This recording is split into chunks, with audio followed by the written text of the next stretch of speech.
저는 오늘 야고보서가 말하는 그 행함이란 믿음 가운데 순종함으로 행함이기 때문에 믿음을 이야기하려고 하는 것이지, 그 믿음이 행함까지 다 통합적으로 이루어질 때 그것을 믿음이라고 이야기하고 싶은 것이지 다른 것이 아니라고 하는 사실 때문에 믿음, 다른 삶을 살게 하는 힘, 그렇게 말씀 제목을 정했습니다. 여러분, 종교개혁이 500주년, 올해가 500주년입니다. 그러면서 우리는 무엇을 고민해야 될까요? 아니, 우리 교회가 어떻게 변화되어야 빛과 소금의 역할을 감당할 수 있을까요? 저는 그 해답을 분리된 우리의 신앙, 분리된 우리의 삶의 복원으로부터 우리가 찾아야 된다고 믿고, 종교개혁 500주년의 야고보서를 보게 하신 하나님의 뜻이 있구나라는 사실입니다. 분리된 삶의 복원, 분리된 믿음의 복원을 바로 이 야고보서가 우리에게 주는 핵심입니다. 그동안 기독교 2000년사는 신학적인 교리로 갈등을 빚고 싸움이 있었어요. 그러나 여러분이 이제 아셔야 되는 것은 무엇이냐면, 이제는 삶의 그 분리, 삶의 문제 때문에 갈등을 일으키고 있다는 사실을 깨달으신다면 여러분이 관심 갖고 아셔야 되는 게 다른 것이 아니다.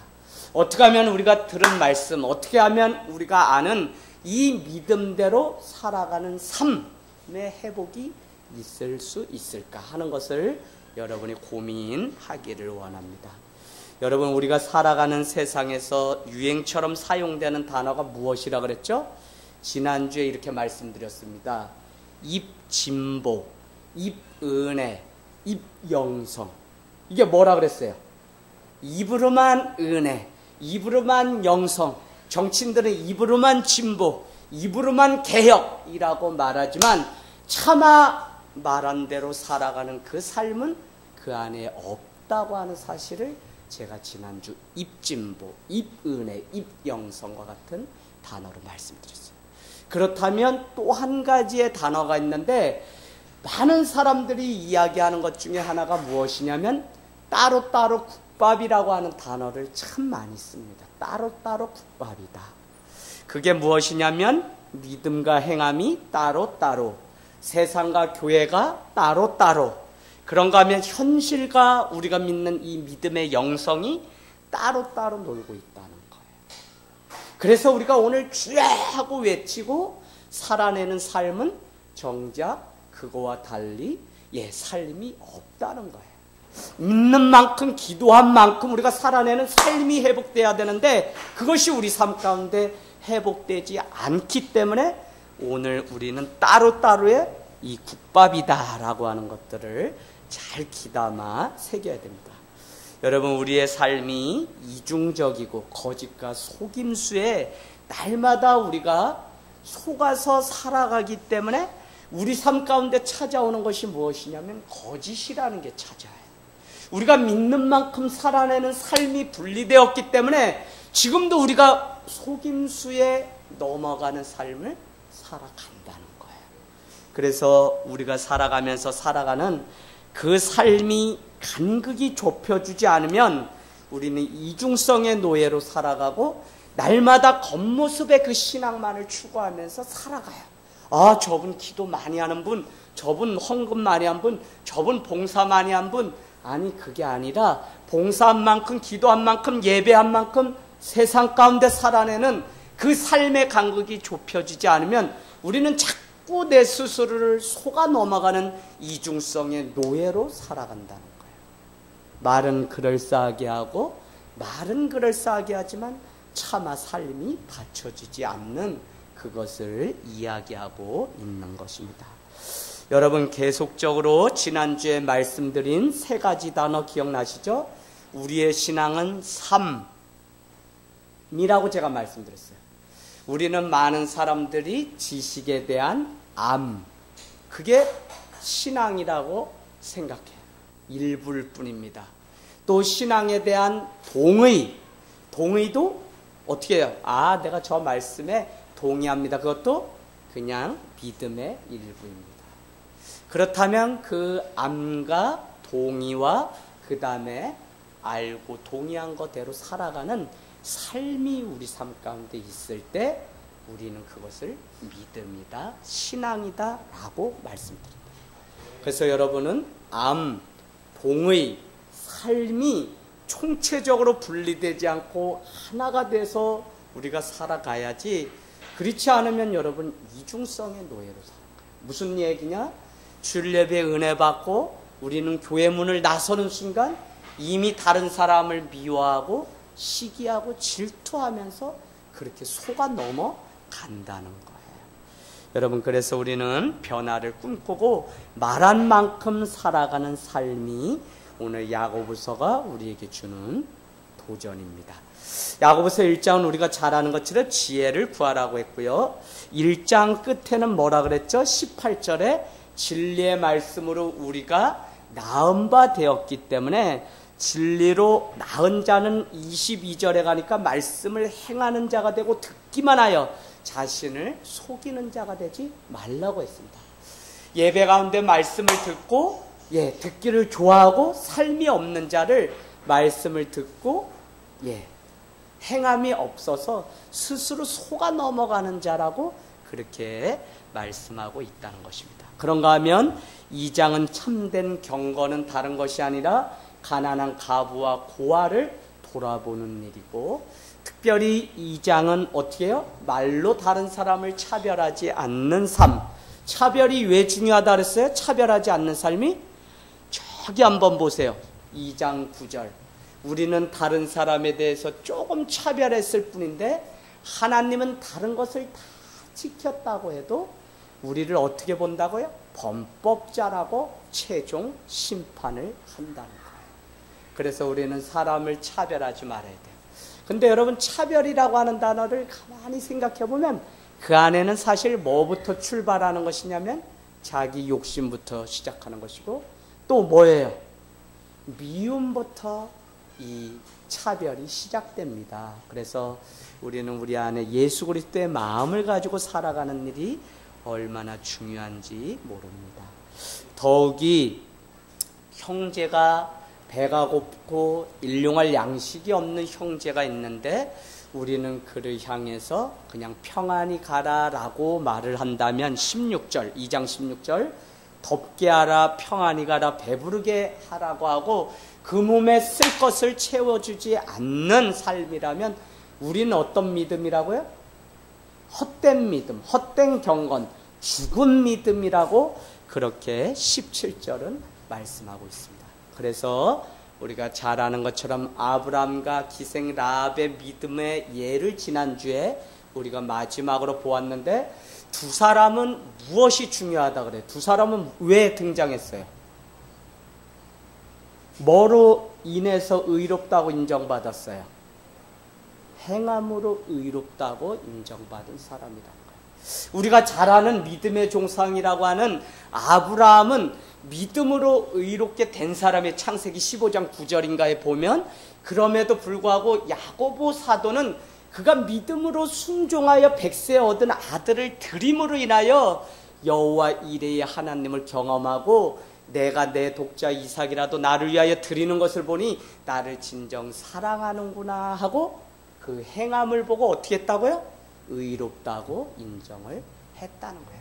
그래서 여러분, 행함이라고 하는 것이 그냥 뭐 좋은 일 했다, 뭐 그냥 했다가 아니라 이 야고보서는 행함을 믿음으로 말씀대로 순종한 삶, 더 깊은 곳에 가서 그물을 던지라고 한 곳에 순종했던 이 베드로의 그 삶, 온종일 밤새도록 그물을 던져도 애운 것이 없었던 그 삶, 현대인의 삶과 똑같은 베드로의 삶.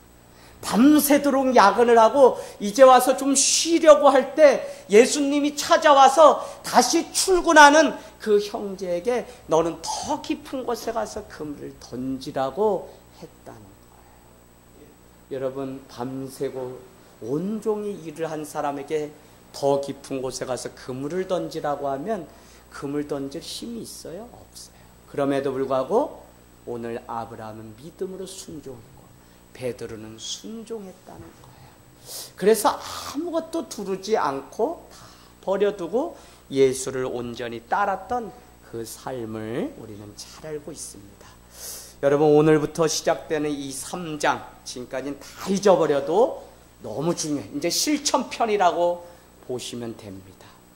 여러분, 성도의 그 행함이 결국은 무엇으로 가야 된다고 오늘 말씀하는 거냐면, 성도가 믿음대로 행한다고 하는 것은 다른 것이 아니라 혀와 관련 있어요. 말과 관련 있습니다. 그래서 여러분, 야고보서는 특별히 온전이라고 하는 단어를 참 많이 사용해요. 근데 이 온전함을 어디에다가 많이 빗대어서 사용하냐면 이 말에 대해서 온전함을 많이 사용합니다. 3장 한번 보세요. 3장 2절에도 온전한 사람은 어떤 사람이라고요? 말에 실수가 없으면 온전한 사람이다 라고 이야기합니다. 자, 그러면서 계속해서 온전이라고 하는 단어를 우리에게 계속적으로 이야기하는데요. 지금까지 우리가 알았던 온전함이라고 하는 것은 야고보서 1장 2절에서 4절. 여러분 안에 믿음의 시련이 오거든, 고난이 오거든, 여러 가지 고난이 오거든 1장 2절로 가보세요. 어떻게 하라고요? 온전히 기뻐하십시오. 3절은 뭐였어요? 왜 그렇다고요? 그것은 믿음의 시련이며 또 한 가지는 인내를 이루어내요. 왜 인내가 중요합니까? 인내는 어떻게 해요? 구원을 이루는 시작이기 때문에. 히브리서 10장은 뭐라 그랬어요? 인내가. 너희에게 인내가 필요하면 하나님의 뜻을 행한 후에 하나님의 약속을 얻기 위함이다. 여러분, 인내하지 않고는 하나님의 약속을 얻을 수가 없어요. 정말 내가 죽겠는데도 그 자리에서 우리는 무릎 꿇고 그 자리를 지키는 인내가 없이는 우리는 하나님의 약속을 보기도 전에 우리는 또 우리가 떠나기 때문에 한 번도 일평생 주님의 뜻을 이루어드리지 못하는 수만, 수천, 수백만의 사람들이 어디에 있냐? 세상 밖에 있는 게 아니라 교회 안에 있다는 사실이에요. 자, 그래서 오늘 온전함. 그래서 여러분은 지난주에 했던 것 중에 가장 중요한 하나의 센텐스가 무엇이었냐면, 여러분, 말을 어떻게 해야 된다 그랬어요? 우리 혜인아, 말을 어디에서 나오게 해야 된다 그랬어요? 가슴 깊이에서 기도를 통하여 성령을 통하여 나오는 말은 영혼을 위로하고 영혼을 살리는 힘이 있지만, 그게 아닌 말은 어디서 나와요? 입에서 바로 나오는 거예요. 그 말은 뭐예요? 자기 감정과 자기 주관대로 기도 없이 나오기 때문에 다른 사람을 아프게 하고 다른 사람에게 낭패를 끼치는 그 아픔을 준다는 거예요. 그래서 눈 감아보세요. 2017년도 하늘 땅교회 표어가 뭐죠? 시작. 기도하고 결정하라. 할렐루야. 네, 기도하고 말하는. 그래서 다 안 되더라도 일단 한번 기도하고 말하는 일부터. 이미 내가 저질러 놓았는데, 쏟아 놓았는데 그 말을 지키지 않으면 여러분, 우리는 하나님 앞에 불순종하는 겁니다. 그래서 이 말이라는 게 얼마나 중요한지 모른다는 것입니다. 여러분, 우리의 믿음이 온전하다는 것이 무엇일까요? 혜정아, 온전한 믿음 하는데 믿음이 온전하다는 게 무엇일까요? 우리가 이제 온전한 믿음으로 계속 가야 되거든요. 우리는 믿음이 온전한 사람이 되기 위해서 끊임없이 주님 앞에 변화된 삶을 추구하고 또 노력해야 돼요. 그래서 경주를 계속해야 되고, 특별히 훈련을 쉬지 않고 계속해야 됩니다. 우리 스스로가 훈련을 쉬기로 하면 그 신앙은 그냥 뒤로 도태될 수밖에 없어요. 그래서 지연아, 계속 훈련 받는 거야. 지연이 목사님 만나서 가장 많이 한 게 뭐냐면 훈련 받은 거야. 우리 지연이가요, 그냥 저기 가곡리에서 버스 타고 혼자, 또 저기 한일 아파트에서 혼자, 이제는 평택에서, 어떻게 보면 그냥 BMW 걷고 뭐 버스로 타고 또 뭐예요? 예? 지하철, 메트로, 예, BMW로 다니는 성도 중에 가장 어렵게 다니는 성도. 그럼에도 불구하고 계속 훈련, 계속 예배 나오는 것조차가 훈련이에요, 여러분.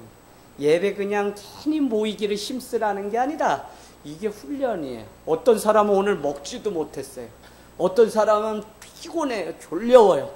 그래도 우리가 훈련이기 때문에 하나님 앞에. 그러나 이 훈련을 다 통과한 사람은 온전한 사람이 되어서 세상 가운데 영향력을 끼치기 시작하는 사람이 될 수 있다는 거예요. 그래서 여러분, 자기 속사람의 온전함을 보지 못하는 사람은 자꾸 외적인 것에 관심을 빼앗겨요.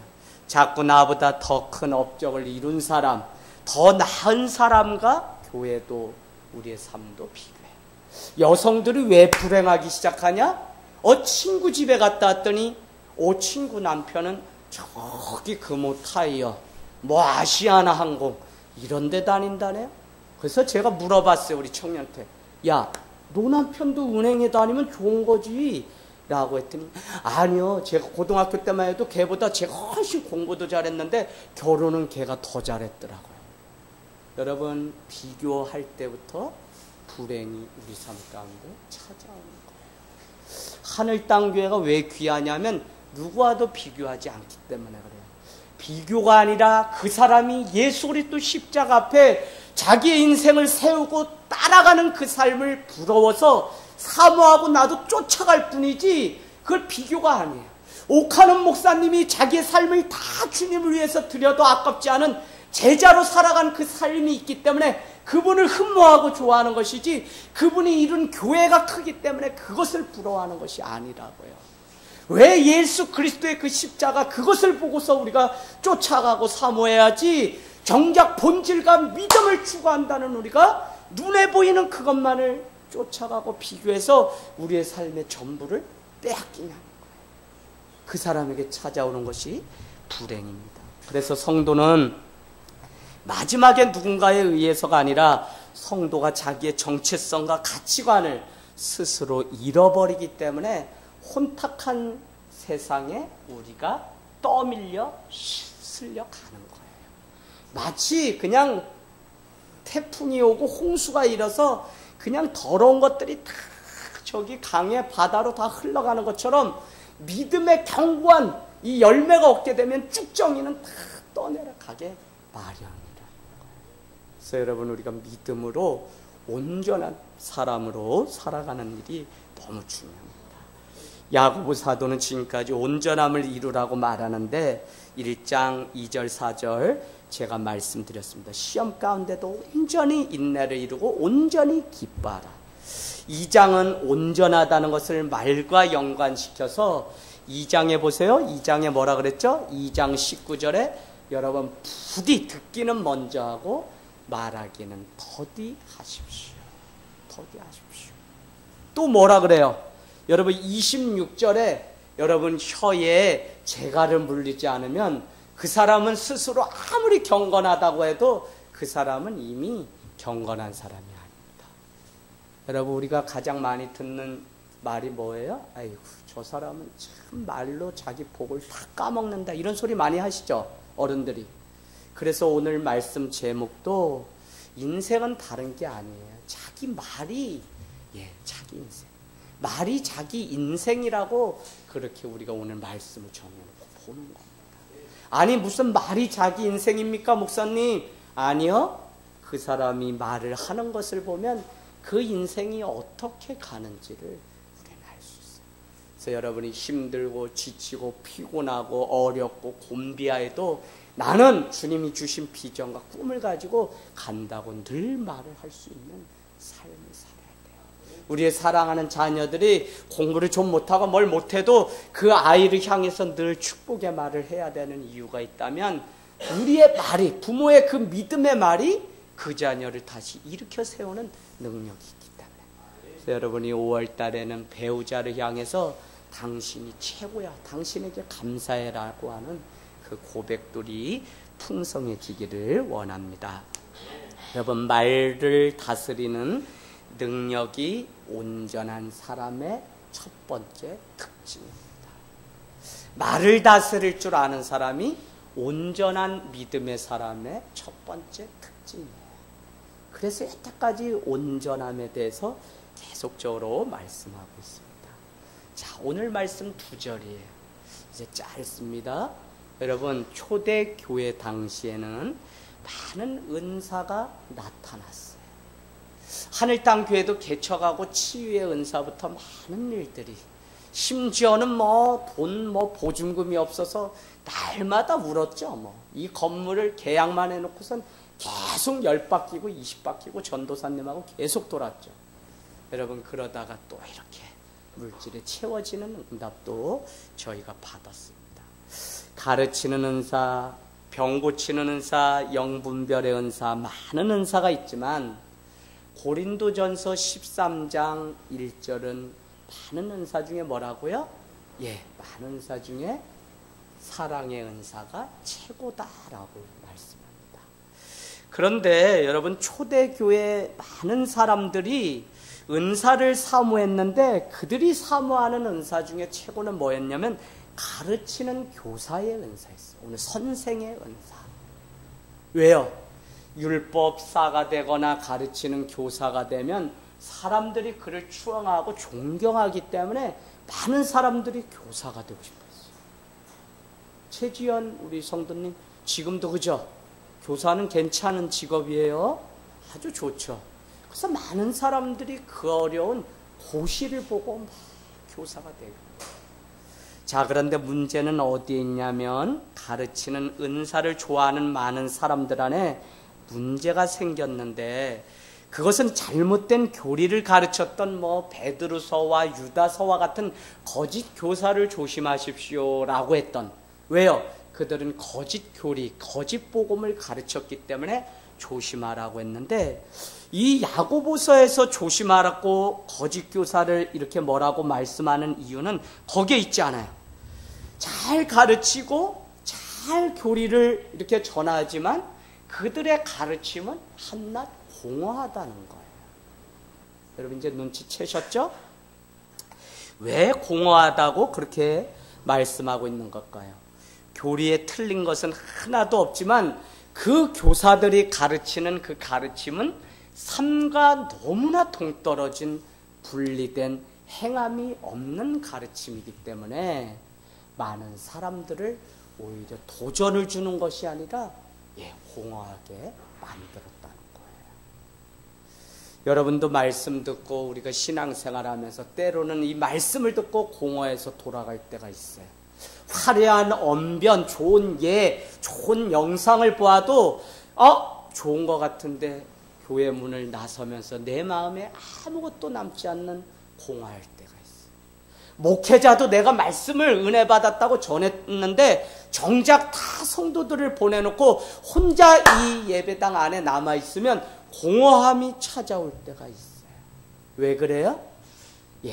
좋은 교사로 가르쳤을지 모르지만 내가 정말 나의 사명과 하나님의 부르심의 그 소망을 전하지 못하고 예수 그리스도가 소망이심을 전하지 못했기 때문에 그 안에 공허함이 계속적으로 밀려오는 것을 우리는 보게 됩니다. 3장 1절, 내 형제들아 너희는 선생된 우리가 더 큰 심판을 받을 줄 알고 선생이 많이 되지 말라. 야고보 사도는 선생, 가르치는 교사가 더 많은 심판을 하나님으로부터 받기 때문에 선생이 되지 말라는 겁니다. 무섭죠?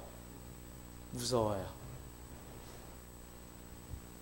여러분, 왜 이와 같이 말씀을 하냐면 초대교회가 가르치는 은사를 사모하는데 교회 공동체 안에 서로의 다툼이 자꾸 생겨서 공동체가 파괴가 되는 겁니다. 내가 가르침만큼 살아가진 않고 교사의 선생의 자리에 앉아서 말로는 훌륭하게 가르치는데 정작 그들의 삶의 뒷부분은 싸우고 있다는 거예요. 그래서 여러분, 당시 가르치는 그 교리, 신앙 고백, 말과 가르침들이 삶과 분리되어 있기 때문에 선생이 되지 말라고 오늘 말씀하고 있다는 것입니다. 왜요? 그러한 자는 더 많은 심판을 받기 때문에 그렇다는 거예요. 오늘 이 말씀을 생각하면 스스로 선생되지 말아야 됩니다. 사도 바울이 말했던 것처럼 몽학 선생이 되어서 더 많은 영혼에게 예수 그리스도의 생명으로 이끄는 삶이 아니라 자기 지식을 전달하는 일에, 자기 생각을 가르치는 일에 끝나기 때문에 선생이 되지 말라고 오히려 말씀하고 있다는 것입니다. 여러분, 선생의 잘못된 말이 성도들에게 끼치는 영향은 부정적으로 비칠 수밖에 없습니다. 우리는 지혜로운 말을 하게 되면 교회 안에서 그 지도자를 통해, 리더를 통해, 회장을 통해 많은 영혼들을 주님께로 인도하는 좋은 기회가 돼요. 많은 영혼 아니라 한 영혼이 새로 하나님의 집에 왔을 때 그를 세워갈 수 있는 은혜와 은사가 우리 안에 있어요. 그런데 여러분, 말을 할 줄 모르면 오히려 사람을 쫓는 일들을 하는 것들을 우리가 보게 된다는 것입니다. 여러분, 말로 바로 은혜를 다 까먹는 일들이 교회 안에 얼마나 많은지 모릅니다. 지금도 우리 각자에게 주님은 주시는 그 말씀인데 가슴에 지금 와닿아서 부딪혀야 되는데 예배가 끝나고 집에 가기도 전에 서로가 서로에게 말로 실수를 하게 되면 이것은 다 까먹고 잊어버리게 되는 거예요. 내가 이 교회 문을 나가면서 내도 모르게 피곤하다라고 말하는 순간 우리는 우리의 삶이 피곤한 삶으로 그냥 그렇게 가는 거예요. 그래서 여러분의 말이 여러분을 지키는 것이지 환경이 여러분을 지키기 때문에 여러분이 꿈을 꾸는 게 아니에요. 여러분이 꾸고 있는 꿈이 여러분을 지키는 것이지 어떤 환경이 여러분의 꿈을 이끌어가는 게 아니라는 거예요. 그래서 환경도 시대도 젊은이들은 원망하거나 탓할 이유가 전혀 없어요. 오승준 탓할 이유가 없어. 응? 안지연 탓할 이유가 없어. 혜인, 용아야, 아빠 탓하면 안 돼. 네 마음껏 네 삶 살아야 돼. 연희도, 연희야 할렐루야, 아멘. 연희 정말 일평생 원망하면 안 돼. 이 늪에서 벗어나지 못해서 평생 원망하면서 말로 계속 죄를 짓고 사는 사람이 얼마나 많은지 몰라요. 심지어는 공동체 안에 이런 일이 있었다. 저 사람만 없으면 좋을 텐데, 저 사람만 없으면 좋을 텐데. 그래서 하늘땅 교회는 늘 성숙한 교회는 뭐라 그랬죠? 다 완벽한 교회가 좋은 교회가 아니라 서로의 부족함을 인정해주고 그 부족함을 그대로 드러나도 어떻게 해요? 흉을 본다고요? 책망을 한다고? 아니요. 저 모습이 나의 모습이거니 하고 뒤로 가서 우리는 그를 위하여 중보하고 기도할 수 있는 교회가 정말 좋은 교회입니다. 사랑하는 여러분, 많은 사람을 옳은 대로 돌아오게 한 자는 별과 같이 영원토록 빛나리라. 어디 있죠? 다니엘서 12장 3절. 여러분이 찾아보세요. 다니엘서 12장 3절. 많은 사람을 올바른 대로, 옳은 대로 돌아오게 하는 자는 별과 같이 영원토록 빛나리라. 오늘 우리의 말로 많은 사람들을, 12장 3절입니다. 많은 사람들을 주님께로 돌아오게 하는 귀한 사명이 우리에게 있다는 거예요. 근데 우리의 말이 그렇지 못하게 되면 돌아오게 하기는커녕 실수로 인하여서 더 많은 사람을 낭망하고 좌절하게 하는 그 아픔이 있다는 것입니다. 여러분, 주님이 오늘 이와 같이 우리에게 물으실 그 심판의 무게 때문에 선생이 되지 말라는 것입니다. 야고보 사도의 가르침을 생각하면 말의 중함이 얼마나 귀한지를 우리는 다시 한번, 그래서 여러분, 신앙생활의 기본은 기도하고 말하는 훈련들이 우리 안에 되어지기를 원합니다. 우리가 하고 있는 직분, 사역이, 여러분 적어놔 보세요. 작든지 크든지 중요한 게 아니에요. 우리가 교회 안에서 맡은 사역, 1인 1사역일지라도 여러분이 그 일에 충성을 다하고 마음을 다해서 매주, 아니 교회 올 때 변함없이 그 일들을 감당하셔야 돼요. 우리가 하고 있는 직분과 사역이 작든지 크든지 중요한 것이 아닙니다. 작은 일이라도 하나님께서는 그 일에 충성하기를 원하시는 것이에요. 또 적어보세요. 심판의 기준은 그렇기 때문에 무엇이냐면, 여러분이 잘 아셔야 될 심판의 기준은 그것이 어떤 일이든 하나님께서 맡기신 일에 대한 충성이지, 자기의 헛된 영광을 위해서 구하는 결정, 그 일의 크기가 아니라는 거예요.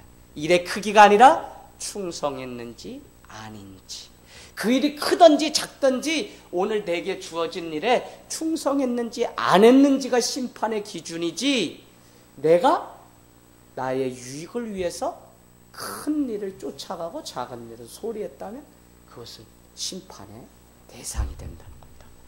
여러분, 그래서 하나님의 나라의 일은 말 잘하고 말로 하는 것이 아닙니다. 말한 만큼 말한 대로 삶으로 살아가는 믿음이 우리 안에 있어야 돼요. 우리는 주님을 성실하신 하나님이라고 합니다. 성자가 어떻게 돼요? 말씀어에 이룰 성자입니다. 이 성이라고 하는 것은 무엇이냐면, 말한 대로 이룰 성, 말한 대로 이루는 것이 성자예요, 한문으로. 그래서 성실한 삶은 뭐냐면, 주님께서 말씀하신 대로 그 일들을 다 이뤄주셨기 때문에 성실하신 하나님, 공평하신 하나님이라고 우리가 말을 할 수 있는 거지, 우리가 말한 대로 약속을 지키지 않으면 우리는 성실한 삶을 살지 못합니다. 어디에요? 세상에서도 그런 거예요.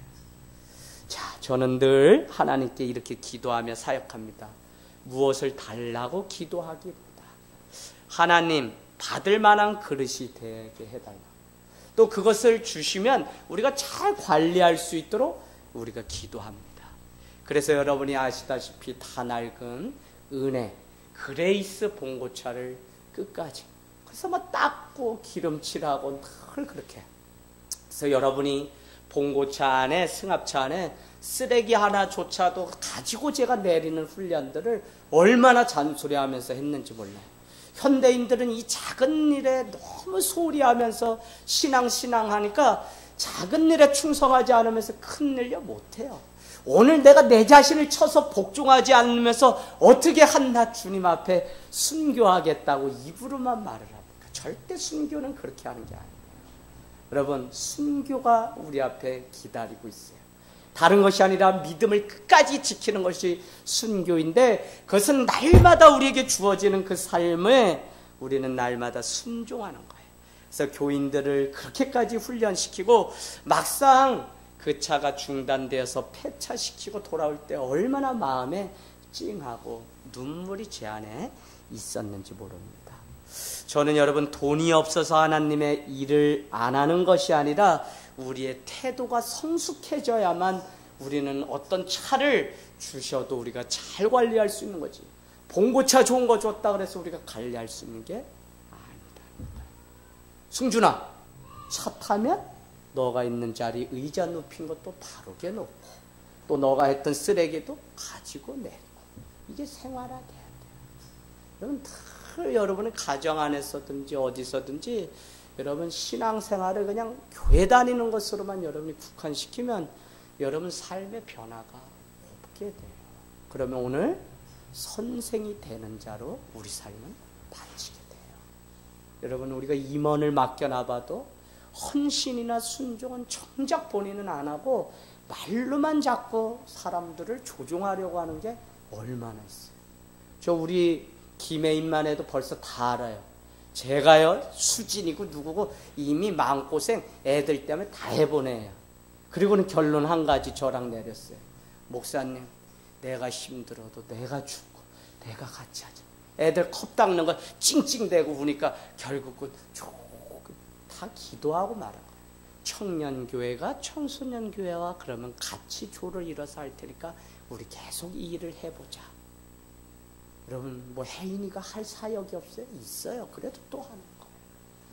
여러분, 바로 하나님의 나라의 일은 이와 같이 우리가 성숙함. 저는 교회 이전도 우리가 정작 교회가 되면, 우리 성도 한 사람이 온전한 교회가 되면 교회 장소는 주님이 자연스럽게 열어주세요. 우리가 먼저 준비되고 우리가 먼저 기뻐하는 교회가 돼야지. 여러분은 꼭 균형 있는 시각을 가지시라고 제가 누차 말씀드려요.